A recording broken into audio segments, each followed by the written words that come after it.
Good morning, जय Hind. I am Rahul और welcome on my channel. आज है 30 अक्टूबर 2024 और आज का हम लोग देखेंगे इम्पोर्टेंट करंट अफेयर। पहला करंट अफेयर है कोणार्क सन टेम्पल।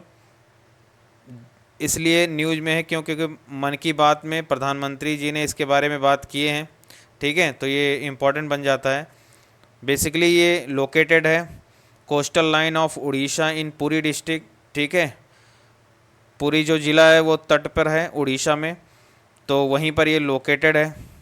बेसिकली ये इसे सूर्य देवालय भी कहते हैं। ठीक है, जो कि डेडिकेटेड है किसको?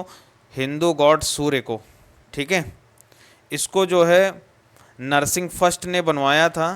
ठीक है, जो कि पूर्वी गंग डायनेस्टी के थे और ये 1238 और 1264 के बीच में बना था। ओके, मतलब इनका कार्यकाल था उसी बीच बना था टेम्पल 1250 के आसपास। ओके, जबकि 1238 से 1264 के बीच नरसिंह वर्मन फर्स्ट का कार्यकाल था। ये जो कोणार्क सूर्य टेम्पल है, कोणार्क सन टेम्पल, ये यूनेस्को वर्ल्ड हेरिटेज साइट है और 1984 में इसे ऐड किया गया था। ठीक है, आगे देखते हैं इसके बारे में कुछ। ये क्लासिकल एग्जाम्पल है ओडिशा स्टाइल ऑफ आर्किटेक्चर का। ठीक है, अथवा इसे कलिंगा आर्किटेक्चर भी कहते हैं। ये नागरा जो नागर शैली है टेम्पल बनाने का, उसी का एक पार्ट है। नागर शैली में तीन है, एक गुजरात है, दूसरा खजुराहो है, तीसरा जो है उड़ीसा है या कलिंगा है। ठीक है, जो कि इसी के पार्ट हैं नागर शैली के। तो ये आप ध्यान रखना, जो नॉर्थ के टेम्पल होते हैं वो नागर स्टाइल, जो साउथ के टेम्पल होते हैं वो द्रविडियन स्टाइल, और जो बीच के होते हैं वो बैसर स्टाइल, यानी कि दोनों का मिक्सचर। अभी हम लोग थोड़ा भी बहुत उसके बारे में जानेंगे, टेम्पल में क्या मेन डिफरेंसेस है। ओके, तो बेसिकली ये टेम्पल कॉम्प्लेक्स में जो है 100 फुट हाई सोलर चैरेट है, रथ है। ठीक है, इसमें 24 पहिए लगे हुए हैं और 6 घोड़े इसको खींच रहे हैं। ठीक है, और ये पत्थर से सब बनाए गए हैं। ओके, और बेसिकली इसका जो फेस है वो ईस्ट की तरफ है। क्यों? क्योंकि इसमें first rays of the sunrise strike the main entrance. Gate पर जो है सूर्य की पहली किरण पड़ती है। ठीक है, तो यह इंपॉर्टेंट हो जाता है इसके बारे में। इसे जो है बनाया गया है खोंडलाइट रॉक से, तो ये ध्यान रखना। इसे जो है ब्लैक पगोडा भी कहते हैं क्योंकि इसका कलर जो है काला है, डार्क कलर। ओके, और यहाँ पे जो है चंद्रभागा फेस्टिवल होता है फरवरी महीने में, हर साल एनुअल है। ओके, तो ये इसके बारे में था। और कुछ हम लोग डिफरेंसेस देखते हैं नागर शैली में और द्रविडियन शैली में। ठीक है, नागर शैली पर ही राम टेम्पल बन रहा है अयोध्या में। ठीक है, तो नागर शैली बेसिकली जो नदर्न इंडिया के प्लेन हैं वो सॉफ्ट रॉक हैं, यानी कि मिट्टी पर बनाया जाता है। ठीक है, तो इस पे हमें ज़रूरत पड़ता है क्या? हमें एक चबूतरा बनाया जाएगा जो कि हार्ड रॉक बनाया जाएगा। ठीक है, सीमेंटेड किया जाएगा। पहले पत्थर के बनते थे लेकिन अब सीमेंटेड किया जाता है, ऊंचाई पर बनाया जाता है क्योंकि बारिश से इसको नुकसान ना हो टेम्पल को। जबकि द्रविडियन में नॉर्मल ऐसे बनाया जाता है। ठीक है, यहाँ जो है कोई बाउंड्री नहीं होती है, सीधा टेम्पल होता है। देखो, ऐसे गर्भगृह होता है और बाकी छोटे छोटे टेम्पल ऐसे आगे होते हैं, मंडपम वगैरह। यहाँ गेट भी नहीं होते, जबकि द्रविडियन ऐसे होता है। देखो, ये द्रविडियन स्टाइल है और यहाँ पे एक गेट होगा, इसे गोपुरम कहेंगे। ठीक है, द्रविडियन स्टाइल में इसे यहाँ पर एक गेट होगा, जबकि यहाँ पे कोई एंट्रेंस गेट का इंपॉर्टेंस नहीं है नॉर्थ इंडिया में। ठीक है, और ये वॉल होगा, मंदिर के चारों तरफ दीवार होगा और मंदिर के अंदर जो है एक पॉन्ड मतलब कुआं होगा जिससे पानी यूज किया जाएगा। ठीक है, और विमान शैली भी डिफरेंस होता है, इसका जो है स्टेप बाय स्टेप होता है, जबकि अपने यहाँ जो नॉर्थ इंडिया है उसमें ऐसा नहीं है। ओके, तो ये मेन डिफरेंसेस हैं दोनों टेम्पल में। ओके, ये पूरे नॉर्थ इंडिया में प्रैक्टिस किया जा रहा है, साउथ इंडिया में प्रैक्टिस किया जा रहा है। मेन डिफरेंसेस क्या है? ये बेसिकली इसके लिए कोई चबूतरा नहीं बनाया जाता क्योंकि ये साउथ इंडिया जो है वो हार्ड रॉक से बना हुआ है। ठीक है, तो वो ऑलरेडी वहाँ पे जो है ज़्यादा वहाँ लैंडस्लाइड या पानी जो है जैसे बारिश के समय वो क्षति नहीं पहुँचा पाएगा टेम्पल को, क्योंकि वो हार्ड रॉक है। ठीक है, बेसाल्ट चट्टान पे बनाया जाता है, जबकि यहाँ पे ऐसा नहीं है, हमें बनाना होगा हार्ड रॉक। तो ये मेन डिफरेंसेस हैं। क्या क्या डिफरेंस है? पहला पहला तो ये इस नागर शैली में चबूतरा होता है। दूसरा, यहाँ पे गोपुरम नहीं होता, यानी कि गेट नहीं होता। तीसरा, यहाँ पे जो है, हाँ, कोई भी वो नहीं बनाया जाता, वॉल नहीं बनाया जाता, मंदिर के चारों तरफ वॉल नहीं होती, दीवार नहीं होती, जबकि साउथ इंडिया में वॉल होती हैं। और यहाँ पे जो है टैंक नहीं होते, जबकि साउथ इंडिया द्रविड़न स्टाइल में टैंक होता। तो ये मेन डिफरेंसेस हैं। ठीक है, आगे बढ़ते हैं नेक्स्ट टॉपिक में। दूसरा टॉपिक है आज का, जापान का माउंट फ्यूजी, जो कि बेसिकली यहाँ पे स्नो देखा ही नहीं गया है, मतलब कि यहाँ का बर्फ़ पिघल गया है। ठीक है, तो ये एक बहुत कंसर्न की बात है, वही इसीलिए ये न्यूज़ में है। ठीक है, माउंट फिजी जो है, इसे जो है फ्यूजी सान भी कहते हैं, जो जापान का हाईएस्ट माउंटेन है। ठीक है, और इसकी ऊंचाई लगभग 3776 मीटर है। ठीक है, मीडियम रेंज है। ये close to the Pacific coast पर है। ओके, और जो है heart of the large island of Honshu. Honshu वहाँ का सबसे बड़ा आइलैंड है जापान का। जापान के 4 बड़े आइलैंड हैं, जिसमें होन्सू जो है सबसे बड़ा आइलैंड है। ठीक है, जो कि 100 किलोमीटर दूरी पर है, किससे? टोक्यो योकोहामा मेट्रोपॉलिटन एरिया, यानी कि टोक्यो से जो है 100 किलोमीटर दूरी पर ये माउंटेन है। ठीक है, अभी हम लोग मैप में देखेंगे। ये देखो, माउंट फिजी किस पे लोकेटेड है? तो ये बेसिकली किस, होन्सू आइलैंड पे स्थित है। ये है होन्सू। ओके, ओके, ऊपर जो है होकाइडो है। ऊपर जो आइलैंड है ये होकाइडो है, देखो होकाइडो। इसके नॉर्थ में सी ऑफ अकोस्टोक है, इसके वेस्ट में सी ऑफ जापान है, इसके वेस्ट में जो है पैसिफिक ओशियन है। तो ये सब आप लोकेशन देख लो। इसके जो है साउथ वेस्ट में ईस्ट चाइना सी है, और साउथ में जो है इसके फिलीपींस सी है। ठीक है, होकाइडो के बाद होन्सू, होन्सू के बाद सिक्योकू, सिकोकू के बाद क्यूसू। तो ये आप याद रखना। टोक्यो शहर जो है, पूछ लेगा टोक्यो किस आइलैंड पे, तो होन्सू पे है। ठीक है, हिरोशिमा किस पे है? तो वो भी जो है होन्सू पे है। ठीक है, नागासाकी जबकि क्योसो आइलैंड पे है। देखो यार, नागासाकी क्योसो आइलैंड पे। ये दो इंपॉर्टेंट है, हिरोशिमा नागासाकी, क्योंकि यहाँ पे जो है 1945 में जो है अमेरिका ने परमाणु बम गिराया था। ओके, आगे बढ़ते हैं। Indian cyber crime coordination centre यानी कि I4C जो है इशू किया है alert against the illegal payment gateway. ठीक है, साइबर क्राइम हो रहा है बहुत ज़्यादा, मनी फ्रॉड हो रहा है, इसलिए जो है ये एजेंसी जो है अलर्ट जारी किया है। ओके, तो बेसिकली ये जो Indian cyber crime coordination centre है, ये मिनिस्ट्री ऑफ होम अफेयर्स के अंतर्गत आती है। ये इसका काम है कि cyber crime in the country देखेगी और कोऑर्डिनेट करेगी जो है कम्प्रीहेंसिव मैनर में। ओके, यानी कि सभी एजेंसियों से मिलकर। ये I4C क्या फोकस करता है? Relating to the cyber crime for citizen के साथ अगर साइबर क्राइम हुआ है तो उसकी जांच करता है। Improving the coordination between the various law enforcement agencies के साथ, ठीक है, एंड द स्टेक होल्डर्स के साथ कोऑर्डिनेट करता है। इसका जो है सेंटर जो है दिल्ली में है, नई दिल्ली में। ओके, नेक्स्ट बढ़ते हैं। और कोयल रिवर है, कोयल रिवर में बेसिकली 3-4 स्टूडेंट का डेथ हो गया है यहाँ पे। ठीक है, स्कूल जा रहे थे, पुल नहीं है, तो इसलिए न्यूज़ में बना हुआ है। बेसिकली कोयल रिवर जो है ओरिजिनेट करता है Palamu tiger reserve. Palamu tiger reserve कहाँ है? पलामू टाइगर रिजर्व झारखंड में है। तो ये पहला क्वेश्चन यही हो गया, पलामू टाइगर रिजर्व कहाँ है? झारखंड में है। Basically western part of the Palamu district से ये निकलती है। ठीक है, ये बाद में ये 2 भागों में डिवाइड हो जाती है, एक नॉर्थ कोयल रिवर और दूसरा साउथ कोयल रिवर। ओके, तो अब ये दोनों, एक चली जाएगी बे ऑफ बंगाल की तरफ, दूसरी नॉर्थ गंगा की तरफ आएगी।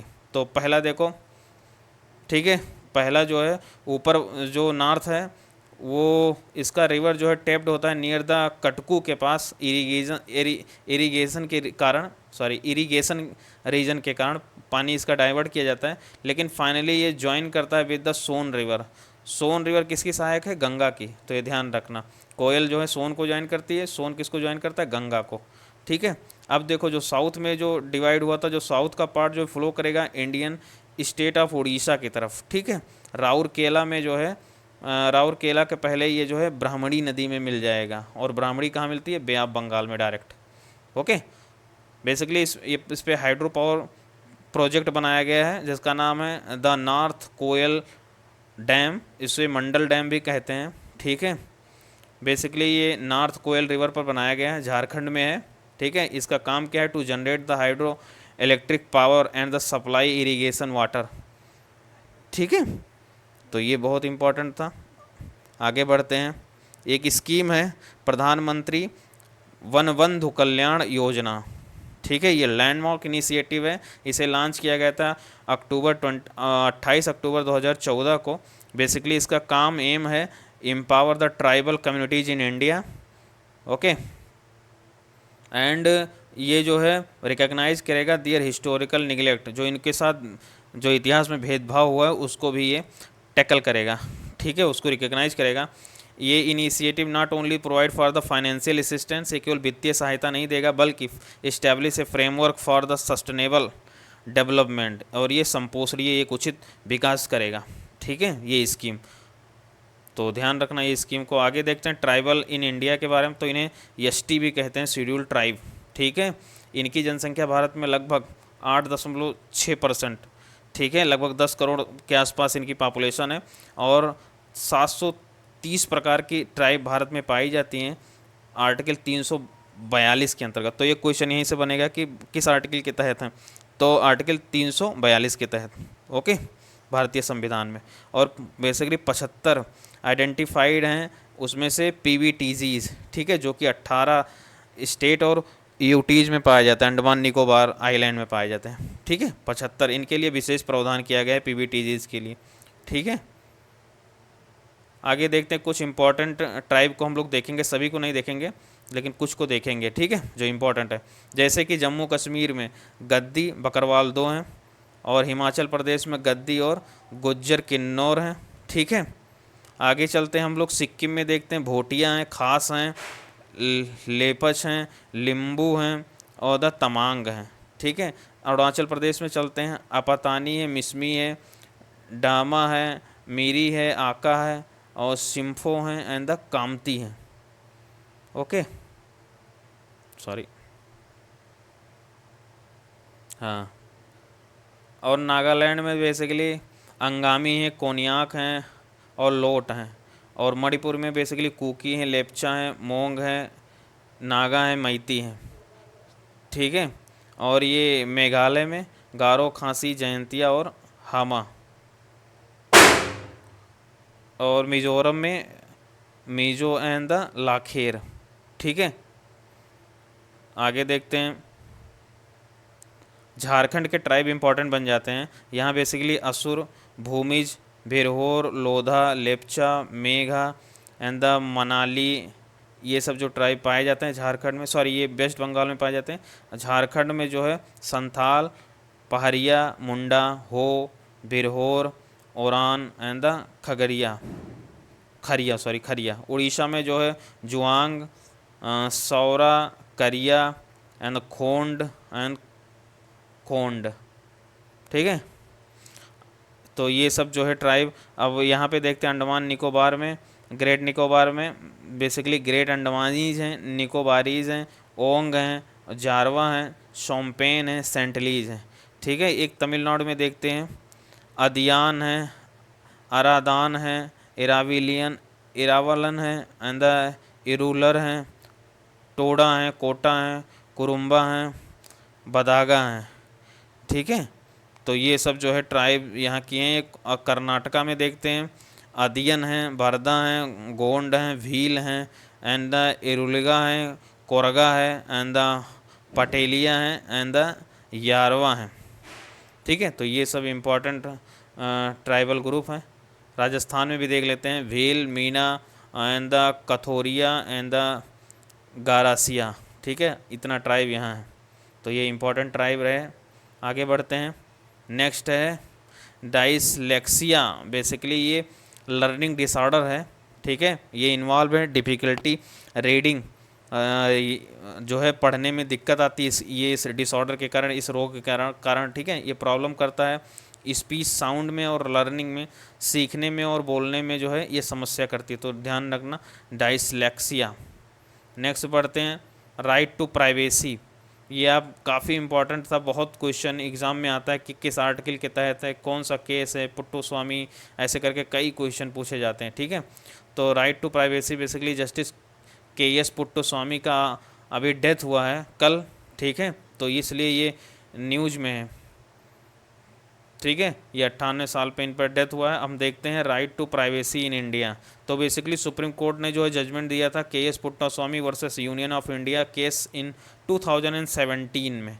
ठीक है, एक क्वेश्चन ये भी पूछेगा कब आया था, तो 2017 में आया था। किसके केस में, तो के.एस. पुट्टास्वामी के केस में। ऐसे याद कर लो, right to privacy is a fundamental right and the inalienable right है। ठीक है, और जो है ये इंट्रिंसिक पार्ट है, सुप्रीम कोर्ट ने बोला, right to life and the personal liberty, जो कि आर्टिकल 21 है, यानी कि आर्टिकल 21 का पार्ट है ये। आगे बढ़ते हैं, मिशन अमृत सरोवर बहुत इंपॉर्टेंट है। क्यों, क्योंकि 60,000 अमृत सरोवर जो है बनाया गया है, ये cross villages for the future generation, भविष्य के लोगों के लिए। ठीक है, जो कि अमृत सरोवर मिशन जो है लॉन्च किया गया था 2022 में। ये पार्ट है आज़ादी का अमृत महोत्सव। ठीक है, जो कि सेलिब्रेट कर रहे हैं हम लोग 75 ईयर ऑफ इंडिपेंडेंस पे। ठीक है, इसका लक्ष्य क्या है, every district of the country will construct और the rejuvenate at least the 75 Amrit Sarovar. ठीक है, सभी जो है जिले जो है कम से कम 75 अमृत सरोवर बनाएंगे। ठीक है, पौंडेज एरिया, और वो लगभग कम से कम 1 एकड़ के होने चाहिए। ठीक है, और इस मिशन का फोकस है water conservation, people's participation and the proper utilization of the soil executed, यानी कि जो मिट्टी इस तालाब से मिट्टी निकाल के उसका उपयोग करना है। ठीक है, आगे बढ़ते हैं। जॉर्जिया न्यूज़ में बना हुआ है, क्यों, क्योंकि यहाँ पर चुनाव हुआ और यहाँ पे घपलेबाजी की शिकायत है। इसकी राजधानी तिब्लिसी है। ठीक है, यहाँ पे यूएसए एंड यूरोपियन यूनियन ने जो है प्रूव का आर्डर दिया है, क्यों, क्योंकि यहाँ रिपोर्ट आया है कि जॉर्जिया में जो है इलेक्शन वायोलेशन हुआ है। ठीक है, तो रसिया के ऊपर शक किया जा रहा है, तो बेसिकली यहाँ पे जो है इलेक्शन में बेईमानी हुआ है, ऐसा सिचुएशन ये सिचुएटेड है बेसिकली ईस्टर्न यूरोपियन रीजन में। ठीक है, जो कि पहले यूएसएसआर का पार्ट था ये, और जो है साउथ के कॉकेकस माउंटेन में आता है। साउथ मतलब कॉकेकस माउंटेन में कौन कौन कंट्री आते हैं, अजरबैजान आते हैं, आर्मेनिया आते हैं और जॉर्जिया आते हैं, 3 देश।